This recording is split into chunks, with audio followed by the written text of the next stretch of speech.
اقبال محمد اقبال پاکستان کے قومی شاعر، فلسفی، سیاست دان اور تعلیمی ماہر تھے جنہوں نے مخصوص طور پر اسلامی فکریت، قومیت اور تعلیمی ترقی کے موضوعات پر اپنی تصور اور مشورے پیش کیے۔ وہ ایک مستقبل کی تصوری تشہیر کرنے والے شخصیت تھے اور انہوں نے عرصے کے دوران مسلمانوں کو ان کی تاریخ، قومیت اور معاشرتی ترقی کے لیے تحریک دینے کے لیے مبذول کیا۔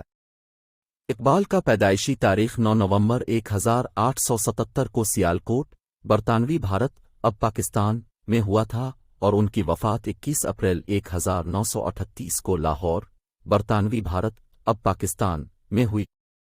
انہوں نے اپنی شاعری کی زبان اردو کو ترقی دینے کا بھی بڑا کردار ادا کیا اور ان کے دیوان بانی کا اہم حصہ ہے جو کہ ان کی شاعری کی اہمیت کا اظہار کرتا ہے۔ اقبال کی فکریت اور تصور مختلف شعبوں میں ہوتی ہیں، جیسے فلسفہ، سیاست، اخلاقیات، تعلیم اور دینی موضوعات۔ انہوں نے مسلمانوں کو اپنے اصولوں کے تحت جدید دور کی تعمیر اور ترقی کی طرف بڑھنے کی ترغیب دی۔ ان کا خواب تھا کہ مسلمانوں کو ایک مستقبل کی تصوری پیشہ وری اور ان کی قومیت کی تازہ پیش رفت کے منصوبے پر عمل کرنا چاہیے۔